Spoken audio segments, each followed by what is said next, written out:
Okay, first thing, pancreas. It is a mixed gland, or it is also called as compound gland. पॅन्क्रियास जो याला mix Gland म्हटलं जातं किंवा compound Gland म्हटलं जातं. वर्ड इम्पॉर्टंट आहे. प्रत्येक ठिकाणी मी तुम्हाला सांगते की हे इम्पॉर्टंट आहे, ते त्या ठिकाणी लक्षात ठेवा. सो पॅन्क्रियास मिक्स ग्लँड किंवा कंपाऊंड ग्लँड का म्हणायचं? Because it is both endocrine as well as exocrine. Endocrine as well as exocrine. मला एंडोक्राइन आणि एक्झोक्राइनचं मीनिंग सांगा. कोणत्या ग्लँडला आपण एंडोक्राइन ग्लँड म्हणतो आणि कोणत्या ग्लँडला आपण एक्झोक्राइन ग्लँड म्हणतो?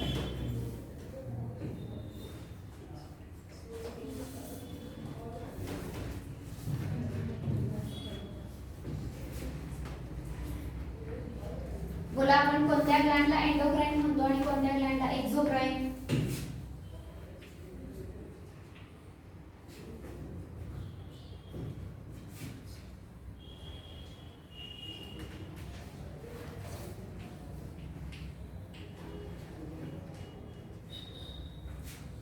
माहिती की नाही तुम्हाला?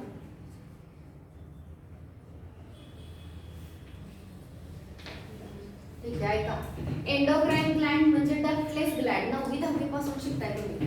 ज्या ग्लँडला डक्ट किंवा ट्यूब नसते तिचं सिक्रेशन कॅरी करण्यासाठी, तर त्या ग्लँडला म्हटलं जातं एंडोक्राइन ग्लँड. आणि या ग्लँड त्यांचं सिक्रेशन डायरेक्टली ब्लड मध्ये रिलीज करतात आणि जे काही सिक्रेट केलं जातं त्याला हार्मोन असं म्हटलं जातं. ओके. आणि एक्झोक्राइन ग्लँड म्हणजे अशी ग्लँड जिला स्वतःचे काय आहे, डक्ट आहे किंवा ट्यूब आहे, अशा ग्लँडला म्हटलं जातं एक्झोक्राइन ग्लँड. ती तिच्या फॉर एक्झाम्पल आपण आता सलायव्हरी ग्लँड शिकलो. एक पेअर जी आहे ती इयरच्या समोर चिक मध्ये आहे.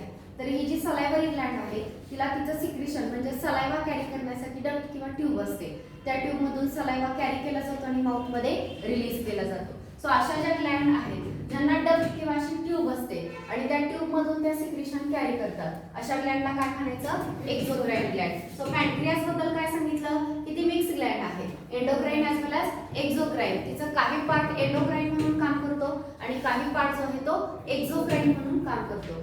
पहिल्यांदा एंडोक्राइन पार्ट तुम्हाला 12th मध्ये डिटेल होणार आहे.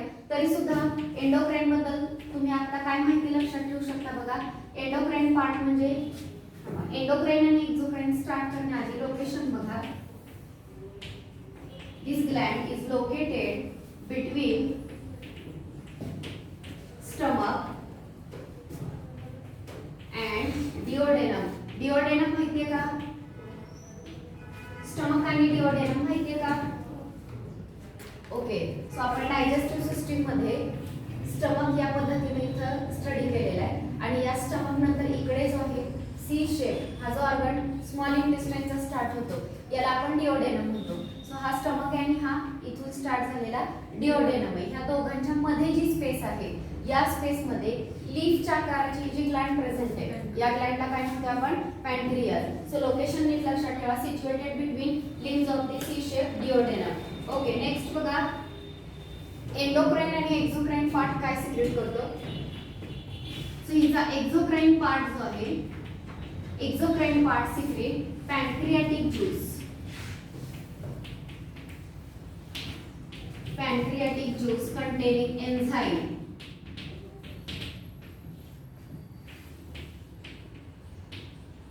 ठीक आहे. एक्झोक्राइन पार्ट काय सिक्रेट करणार आहे? पॅन्क्रियाटिक ज्यूस सिक्रेट करणार आहे आणि या ज्यूस मध्ये वेगवेगळे एन्झाईम जे आहेत ते प्रेझेंट असतात. एन्झाईम या वर्डचं मीनिंग माहितीये? एन्झाईम कशाला म्हणायचं? एन्झाईम म्हणजे काय असतं? ज्याला माहिती त्यांनी सांगा एन्झाईम म्हणजे काय?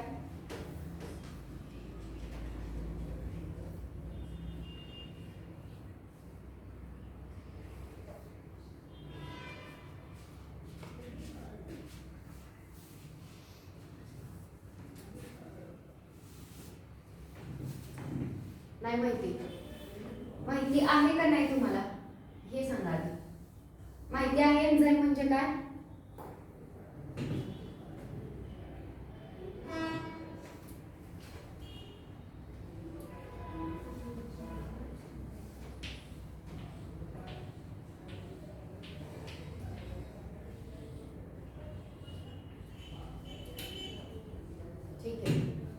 Enzymes are the biological catalyst. Enzyme म्हणजे बायोलॉजिकल कॅटलिस्ट असतात.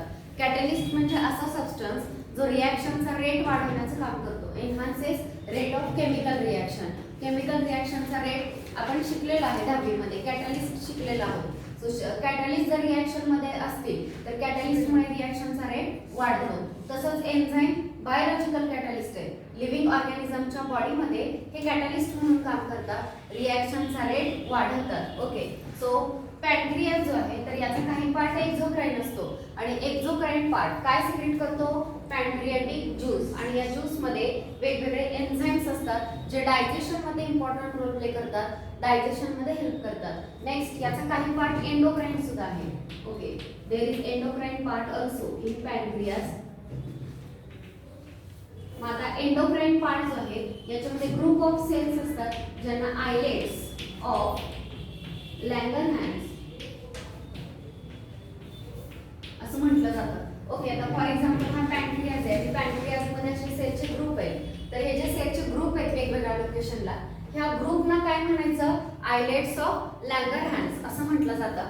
आणि हे जे आयलेट्स ऑफ लँगरहॅन्स सेलचे जे ग्रुप्स आहेत तर त्या ग्रुपमध्ये 3 टाईपच्या सेल पाहायला मिळतात. ऍक्च्युली 4 टाईपच्या. त्यातली पहिली सेल आहे अल्फा, दुसरी बीटा, तिसरी अल्फा बीटा डेल्टा. ओके, तर या आणि तिसरी जी आहे ती चौथी जी आहे ती पीपी सेल. सो या 4 टाईपच्या सेल आहेत अल्फा, बीटा, डेल्टा आणि पीपी सेल. यापैकी अल्फा सेल जी आहे ही ग्लुकॅगॉन नावाचा हार्मोन सिक्रेट करते. त्यानंतर बीटा सेल जी आहे ही इन्सुलिन नावाचा हार्मोन सिक्रेट करते. त्यानंतर नेक्स्ट डेल्टा सेल जी आहे ही सोमॅटोस्टॅटिन हा हार्मोन सिक्रेट करते. आणि पीपी सेल जी आहे ती pancreatic polypeptide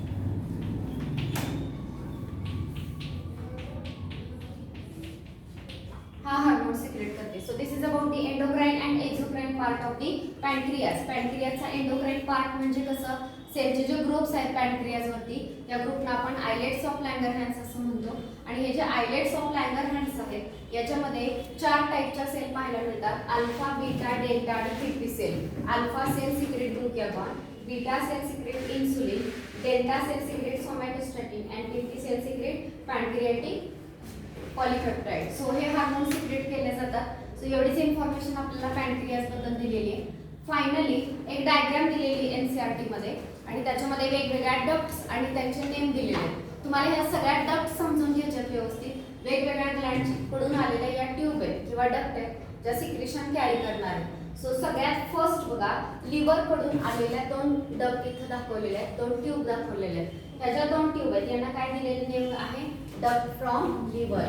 duct from liver. Liver कडून आलेल्या ह्या डक्ट्स आहेत. ह्या ज्या डक्ट आहेत लिव्हर कडून वेगवेगळ्या ज्या डक्ट येतात त्या फ्यूज होत आहेत आणि एकच डक्ट तयार करतात. सो ती जी एक डक्ट तयार होते तिला नेम काय दिलेला आहे? Common hepatic duct. So it is common hepatic duct. Common hepatic duct. Common hepatic duct नंतर हा आहे गॉल ब्लॅडर. ठीक आहे, या ज्या इकडून डक्ट येत होत्या ह्या लिव्हर कडून येत होत्या. आता ही जी डक्ट आहे ती गॉल ब्लॅडर नाव. गॉल ब्लॅडर एक बॅग आहे जी लिव्हरने तयार केलेलं बायजू स्टोअर करण्याचं काम करेल, तिथं साठवून ठेवला जाईल.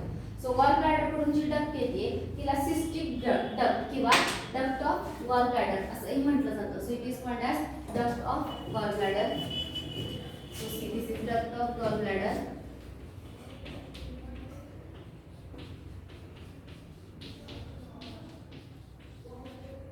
or it is also called as cystic duct. तिला सिस्टिक डक्ट असेही म्हटलं जातं. ठीक आहे, डक्ट ऑफ गॉल ब्लॅडर आणि कॉमन हिपॅटिक डक्ट ह्या दोन्ही डक्ट पुढे फ्यूज झाल्या आणि एकच डक्ट तयार झाली. आता ही जी एक डक्ट तयार झालेली आहे तिला म्हटलेले कॉमन बाईल डक्ट. आता हिला नेम काय आहे? Common bile duct.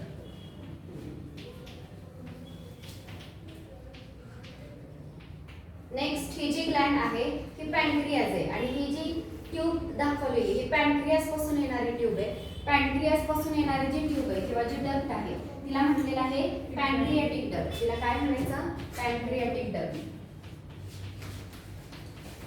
Pancreatic duct. आता बघा, वरून आलेली कॉमन बाईल डक्ट आणि इकडून आलेली पॅनक्रियाटिक डक्ट, दोन्ही डक्ट एकमेकांना फ्यूज झाल्या आणि ही ही एकच कॉमन डक्ट तयार झाली, हिला म्हटलेलं आहे hepato pancreatic duct. हिपॅटो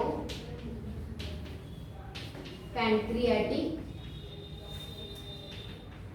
duct. Hepato pancreatic duct हा जो यू शेप पार्ट दाखवला सी सारखा, तर हा डिओडेनम आहे. डिओडेनम मध्ये ओपन करणार आहेत आणि त्यांचं सिक्रिशन जे काही असेल ते डिओडेनम मध्ये रिलीज करणार आहे. सो हे जे ओपनिंग आहे या ओपनिंगला एक स्फिंक्चर प्रेझेंट असतो आणि त्याला स्फिंक्चर ऑफ ऑडी असं म्हटलं जातं. या ठिकाणी जो स्फिंक्चर आहे त्याला म्हटलं जातं स्फिंक्चर ऑफ ऑडी. तर ही डायग्राम व्हेरी इम्पॉर्टंट, याच्यावरती आधीही क्वेश्चन विचारलेले तुम्ही बघू शकता. खूप डक्टचे नेम आहेत, व्यवस्थित कळलं पाहिजे. लिव्हर पासून पहिल्यांदा जे डक्ट येत आहे वेगवेगळ्या पार्ट पासून छोटे छोटे बऱ्याच डक्ट येत आहेत, त्यांना काय म्हणायचं, डक्ट फ्रॉम लिव्हर. ह्या वेगवेगळ्या डक्ट फ्यूज होतात, एकदा लक्ष द्या, पुन्हा विचारेल तेव्हा सांगा. सो या वेगवेगळ्या डक्ट जेव्हा फ्यूज होतील आणि एकच डक्ट तयार होईल तेव्हा कॉमन हिपॅटिक डक्ट. आलं लक्षात, कॉमन हिपॅटिक डक्ट. ही गॉल ब्लॅडर पासून जी डक्ट येते तिला म्हणायचं डक्ट ऑफ गॉल ब्लॅडर किंवा cystic duct. Duct of gall bladder आणि कॉमन हिपॅटिक डक्ट फ्यूज झाल्या आणि एक जी डक्ट तयार झाली तिला म्हटलं जातं कॉमन बाईल डक्ट. ओके, कारण यातून बाईल येणार आहे, इकडून सुद्धा बाईल, कारण लिव्हरने तयार केलेला बाईल आधी ते स्टोअर केला जातो आणि नंतर रिलीज. सो या दोन्ही ट्यूब मधून जे काही येणार आहे ते बाईल येणार आहे. So it is common bile duct. ही नंतर पॅनक्रियास पासून जी येते तिला म्हटलं जातं पॅनक्रियाटिक डक्ट. पॅनक्रियाटिक डक्ट आणि कॉमन बाईल डक्ट फ्यूज होतात आणि तयार होते hepato pancreatic duct. Hepato pancreatic duct कुठे ओपन होईल, डिओडेनम मध्ये, आणि तिच्या ओपनिंगला काय प्रेझेंट असतो, sphincter. It is called as sphincter of Oddi. तर या स्फिंक्चर वरती क्वेश्चन विचारला जातो, शिवाय या डक्टच्या नेम वरती सुद्धा क्वेश्चन विचारला जातो. सो हे सगळे व्यवस्थित लक्षात ठेवायचे. So this is about the pancreas. Pancreas समजलं सगळ्यांना? ओके. सो पॅनक्रियास सोबतच तुमचं डायजेस्टिव्ह ग्लॅंड जे आहेत त्या कंप्लीट झालेल्या आहेत. नेक्स्ट आपण physiology of digestion, food exactly कसं डायजेस्ट होतं, कोणत्या पार्टमध्ये काय डायजेशन केलं जातं हे आपण पाहणार आहोत. Okay, so next is digestion of food.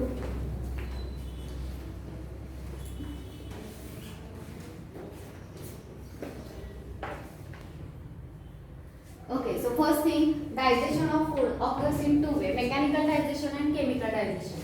Mechanical digestion म्हणजे काय, तर फूड मटेरियल मॅस्टिकेट करणं, चर्न करणं, स्मॉल पार्टिकल मध्ये कन्व्हर्ट करणं, याला काय म्हटलं जातं, मेकॅनिकल डायजेशन. आणि केमिकल डायजेशन म्हणजे काय, तर त्याच्यामध्ये वेगवेगळे केमिकल्स किंवा एन्झाइम्स रिलीज केले जातात and with the help of that food material digest केलं जातं, त्याला काय म्हटलं जातं, केमिकल डायजेशन. सगळ्यात फर्स्ट आपण बघतोय बकल कॅव्हिटी. बकल कॅव्हिटी मध्ये दोन ऑर्गन आहेत. कुठले दोन,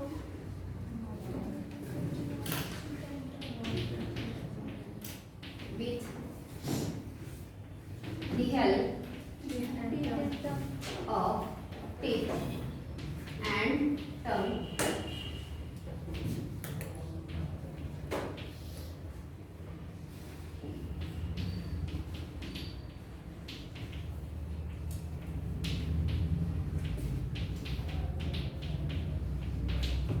सगळ्यात महत्त्वाचं with the help of teeth and tongue, हे दोन ऑर्गन आहेत. टीथ फूड मटेरियल क्रश करतील, टंग ते फूड मटेरियल आपल्या बकल कॅव्हिटी मध्ये मूव्ह करणार आहे. So with the help of these two organ food material get masticated. Masticate होतं food material. Food material masticate झाल्यानंतर आपल्याला माहिती आहे बकल कॅव्हिटी मध्ये कुठला ज्यूस सिक्रेट होतो, डायजेशनसाठी काय सिक्रेट होतं, काय सिक्रेट होतं, सलायवा. ओके, सो फूड जे आहे त्या सलायवा मध्ये मिक्स केलं जातं आणि when food is mixed with the saliva, त्या सलायवामध्ये म्युकस आहे, त्या म्युकसमुळे ते ल्युब्रिकेट होतं आणि फूडचा एक बॉल तयार होतो, त्या बॉलला बल्यूस असं म्हटलं जातं. सो मुलांना वेगवेगळ्या ठिकाणी वेगवेगळ्या टर्म्स यूज केल्या जातात की फूड मटेरियल माउथमधून जेव्हा एंगल केलं जातं, सॉफ्ट झालेलं असतं, तर ते जे फूड मटेरियल आहे त्याला काय म्हणायचं, स्टमकमध्ये गेल्यानंतर कम्प्लीट नाही पण थोडंफार डायजेशन होतं, तेवढं डायजेशन झाल्यानंतर त्याला काय म्हटलं जातं हे विचारलेलं आहे. आणि स्टमक नंतर स्मॉल इंटेस्टाईन मध्ये डायजेशन कंप्लीट झाल्यानंतर एक टर्म यूज केली जाते, त्याला काय म्हणायचं, तर या तीन टर्म तुम्हाला लक्षात ठेवायचे. आता तुम्हाला पहिली टर्म सांगते, when food is mixed with saliva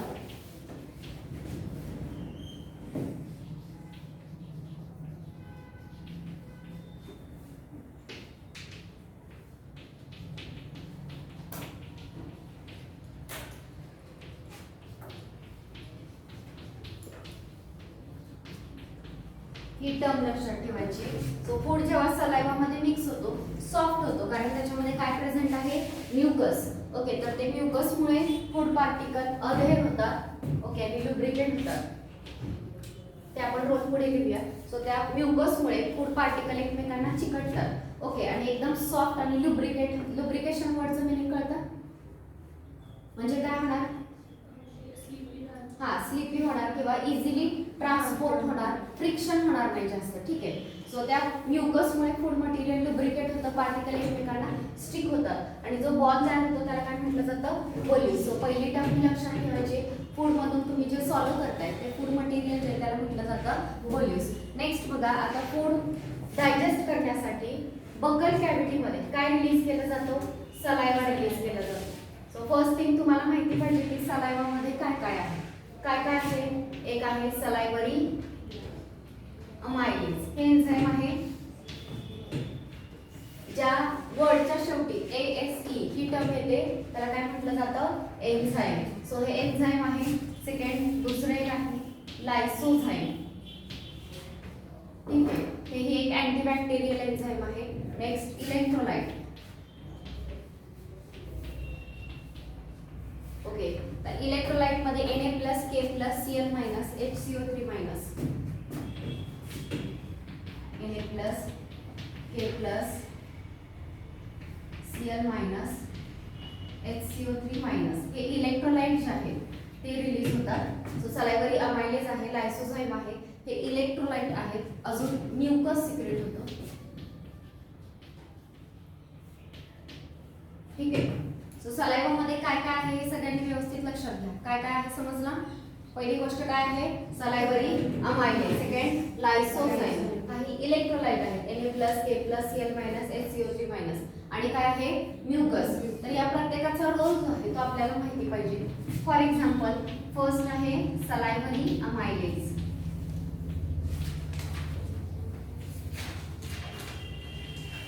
ठीक आहे, सलायवरी अमायलेज काय करणार आहे? सो आपण जे फूड मटेरियल खातोय त्याच्यामध्ये जर स्टार्च असेल तर एन्झाइम खूप स्पेसिफिक असतात त्यांच्या रिॲक्शनच्या बाबतीत. स्पेसिफिक सबस्ट्रेट वरतीच ते काम करतात, कोणाही वरती करत नाही. सो अमायलेज हे काम कोणावरती करणार आहे? स्टार्च वरती. सो अमायलेज जो आहे तो स्टार्च वरती काम करेल. सेकंड थिंग, तो स्टार्चचं कन्वर्जन कशामध्ये करेल? माल्टोज. ओके, तर स्टार्च जो आहे हा पॉलीसॅकॅराइड आहे. पॉलीसॅकॅराइड. पॉली म्हणजे मेनी आणि सॅकॅराइड म्हणजे शुगर. सो शुगरचे बरेच युनिट या पद्धतीने एकमेकांना कनेक्ट होतात आणि जी लॉंग चेन तयार होते याला काय म्हणतो आपण? पॉलीसॅकॅराइड. सो पॉलीसॅकॅराइडचे वेगवेगळे टाइप आहेत, ग्लायकोजन, इन्युलिन, स्टार्च, कायटिन, सेल्युलोज या पद्धतीनं. तर त्याच्यापैकी स्टार्च हा पॉलीसॅकॅराइड जर आपल्या फूडमध्ये असेल तर त्या स्टार्चवरती कोण काम करेल? अमायलेज काम करेल. आणि या पॉलीसॅकॅराइडचं कन्वर्जन माल्टोज या डायसॅकॅराइडमध्ये करेल. बरेच शुगर युनिट लिंक आहेत, वेगवेगळ्या ठिकाणी त्यांच्यामध्ये बॉन्ड ब्रेक केले जातात आणि दोन दोन शुगर युनिट एकत्र राहतील असे डायसॅकॅराइड तयार केले जातात, ज्याला काय म्हटलं जातं? माल्टोज. माल्टोज हा डायसॅकॅराइड जो आहे तो त्या ठिकाणी तयार होतो. तर ही सलायवरी अमायलेजची ऍक्शन सगळ्यांनी व्यवस्थित लक्षात ठेवा. काय ऍक्शन सांगितली कळलं? सलायवरी अमायलेजने काय केलं? स्टार्च या पॉलीसॅकॅराइडचं कन्वर्जन माल्टोज या डायसॅकॅराइड मध्ये केलं. तर ही रिॲक्शन लक्षात ठेवायची. खाली एक पीएच दिलेला आहे. पीएच किती सांगितला? PH is 6.8. Optimum pH. ऑप्टिममचा अर्थ होतो की ज्या कंडिशनला ते मॅक्झिमम ऍक्टिव्हिटी दाखवतात त्या पीएचला काय म्हणायचं? असं पीएच किंवा टेम्परेचर, प्रेशर त्या गोष्टी असतात ज्या पीएच, टेम्परेचर, प्रेशरला एन्झाइम मॅक्झिमम ऍक्टिव्हिटी दाखवतात. तर त्या पीएच, टेम्परेचरला काय म्हटलं जातं? ऑप्टिमम. ऑप्टिमम हा वर्ड वापरला जातो. हा ऑप्टिमम पीएच आहे 6.8. म्हणजे कसं आहे? ऍसिडिक आहे, न्यूट्रल आहे की अल्कलाइन आहे? स्लाइटली, पण न्यूट्रलच्या जवळ आहे, बरोबर आहे का? 6.8 म्हणजे 7च्या जवळ आलेलं आहे. स्लाइटली अगदी ऍसिडिक, न्यूट्रलच तुम्ही म्हणू शकता. सो त्या पीएचला हा माउथ मध्ये काम करेल. तर हेच फूड जेव्हा आपण एंगल्फ करतो, गिळतो, फायरिंग इसोफेगस मधून कुठे जाईल? स्टमक मध्ये. स्टमक मध्ये कोणता ज्यूस असतो? गॅस्ट्रिक ज्यूस ज्याच्यामध्ये हायड्रोक्लोरिक ऍसिड आहे. सो ऍसिड म्हटलं की पीएच कसं होणार, ऍसिडिक, खूप ऍसिड कडे जातो. त्या कंडिशन मध्ये हे एन्झाइम डिऍक्टिव्हेट होतं, काम करायचं थांबवतं. इन शॉर्ट हे काम किती वेळ करेल, माउथ मध्ये करेल, फॅरिंक्स मध्ये करेल, इसोफेगस मध्ये करेल, स्टमक मध्ये जर गेल्यानंतर थोडा वेळ जोपर्यंत हे कंटेंट हायड्रोक्लोरिक ऍसिड बरोबर मिक्स होत नाही तोपर्यंत हा काम करेल. त्याच्या पुढे करेल का, नाही. एकदा हायड्रोक्लोरिक ऍसिड बरोबर फूड मिक्स झालं आणि पीएच ऍसिडिक झाला की अमायलेजचे ऍक्शन काय होणार आहे, स्टॉप होणार आहे. या पॉइंट वरती नीटला क्वेश्चन विचारला जातो पीएच वरती. सो त्या ज्या ज्या ठिकाणी पीएच दिलेला आहे त्या त्या ठिकाणी ते लक्षात ठेवायचे. ऍक्च्युअली एक चार्ट आहे पीएचचा, प्रत्येक एन्झाइमच्या बाबतीत सांगितलेले की ते किती पीएच ला काम करणार. स्टमक मधले जे एन्झाइम आहेत ते ऍसिडिक पीएच ला काम करतात. हा अमायलेज सांगितला 6.8 ला. पॅनक्रियाटिक ज्यूस मध्ये पीएच पुन्हा अल्कलाइन कंडिशन मध्ये काम करतात. सो त्या त्या ठिकाणी आपण म्हणणार आहोत ते फक्त लक्षात ठेवा. एवढं कळलं सगळ्यांना? ओके. सो जेवढा आपण स्टार्च खातोय त्यापैकी 30% स्टार्च जे आहे ते यावेळी डायजेस्ट केलं जातं. 30% स्टार्च हे बगल कॅव्हिटी मध्ये या पद्धतीने डायजेस्ट होतं. सगळ्यांना पहिला ह्या सलायव्हरी अमायलेजचा रोल कळला. ओके. सेकंड काय आहे, लायसोझाइम. लायसोझाइम हे जे एन्झाइम आहे ते अँटीबॅक्टेरियल आहे.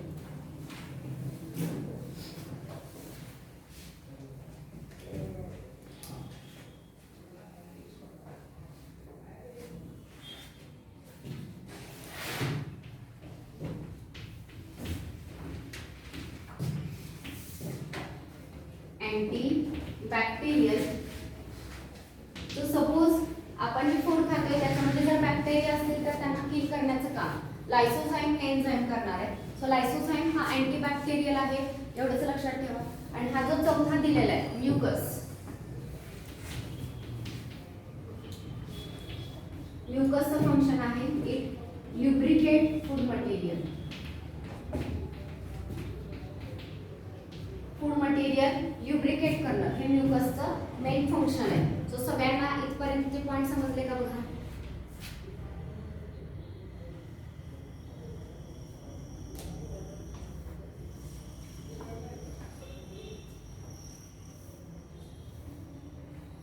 काय काय सांगितलं, बगल कॅव्हिटी मध्ये डायजेशन किती वेळी होतं, 2 वेळी. पहिलं कुठलं डायजेशन आणि दुसरं केमिकल. मेकॅनिकल डायजेशन मध्ये कुठले ऑर्गन सांगितले, टीथ आणि टंग. दोन्ही मिळून फूड मटेरियल काय करतील, मॅस्टिकेट करतील, स्मॉल पार्टिकल मध्ये कन्वर्ट करतील with the help of saliva. Saliva जो आहे किंवा त्यात म्युकस जो आहे त्यामुळे फूड पार्टिकल एकमेकांना काय होतात, बाइंड होतात, सॉफ्ट होतो. आणि तो जो बॉल तयार होतो फूडचा जो आपण एंगल्फ करणार आहे त्याला काय म्हणायचं, बोलिस. तिथं बोलिस लक्षात ठेवा.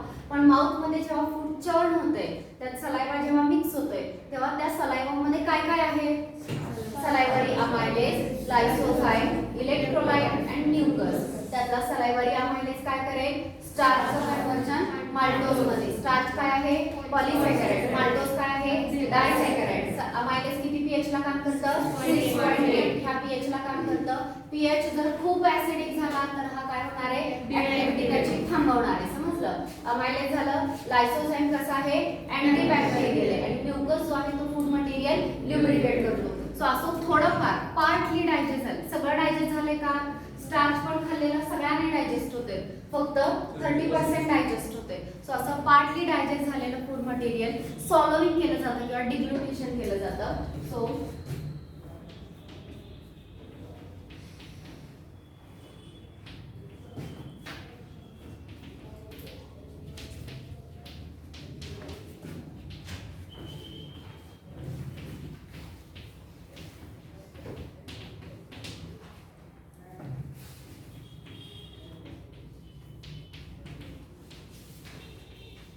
ठीक आहे, म्युकसमुळे लुब्रिकेट झाले, इझिली पुढे ढकललं जाणार आहे. ठीक आहे. पण पुढे येणारा फॅरिंक्स, इसोफेगस यांच्यामध्ये रिदमिक कॉन्ट्रॅक्शन आणि रिलॅक्सेशन होते. त्या मुवमेंटला काय म्हणायचं, पेरिस्टाल्टिक मुवमेंट. तर त्या पेरिस्टाल्टिक मुवमेंटमुळे तुम्ही सॉलो केलेलं फूड मटेरियल, सॉलोविंग डिग्लुटेशन सुद्धा म्हटलं जातं. सो सॉलो केलेलं फूड मटेरियल जे आहे ते कशामधून पास होईल, माउथ नंतर काय येईल, पासेस थ्रू फॅरिंक्स. फॅरिंक्स नंतर कोण येईल, इसोफेगस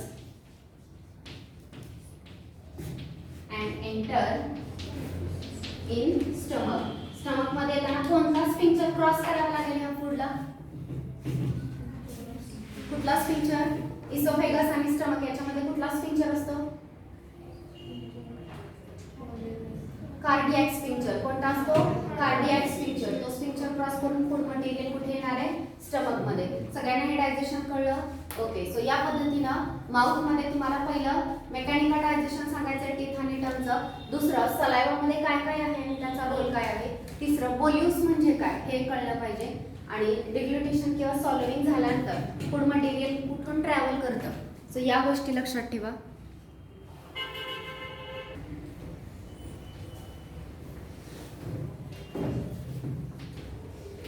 डायजेशन इन स्टमक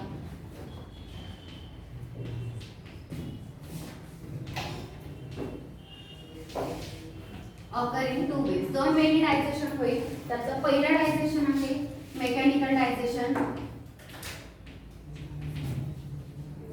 आता स्टमक मध्ये कसं मेकॅनिकल डायजेशन होईल बघा. सो स्टमकची वॉल जी आहे ती मस्क्युलर वॉल आहे. स्ट्रॉंग त्याच्यामध्ये मुवमेंट होत असतात किंवा चर्निंगची ऍक्शन जी आहे ती केली जाते. सो एक mechanical digestion stomach churn food material.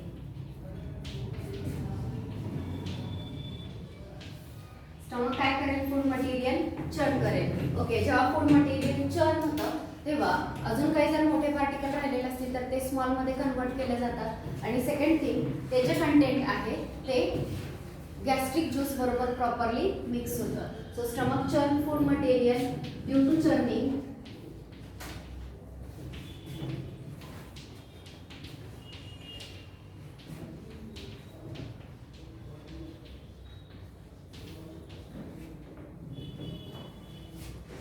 food is converted into small particle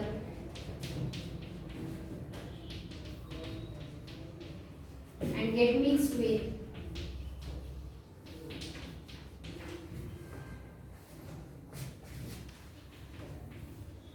gastric juice. So this is about the mechanical digestion in stomach. So stomach मध्ये जे mechanical digestion आहे त्यात तुम्ही काय सांगणार की स्टमक मध्ये फूड मटेरियल चर्न होतं. हे महत्त्वाचं लक्षात ठेवा. सो चर्निंग मुळे काय होणार आहे? फूड मटेरियल स्मॉल पार्टिकल मध्ये कन्वर्ट होतं आणि तिथं जो काही ज्यूस सिक्रेट केलेला आहे ऍसिडिक गॅस्ट्रिक ज्यूस तर त्याच्यामध्ये हे फूड मटेरियल प्रॉपरली मिक्स केलं जातं. तर हे झालं मेकॅनिकल डायजेशन. नेक्स्ट आपण पाहणार आहोत chemical digestion. So chemical digestion कसं होतं पुढचं हे आपण नेक्स्ट लेक्चरमध्ये स्टडी करणार आहोत. ओके. आज आपण इथेच थांबतो.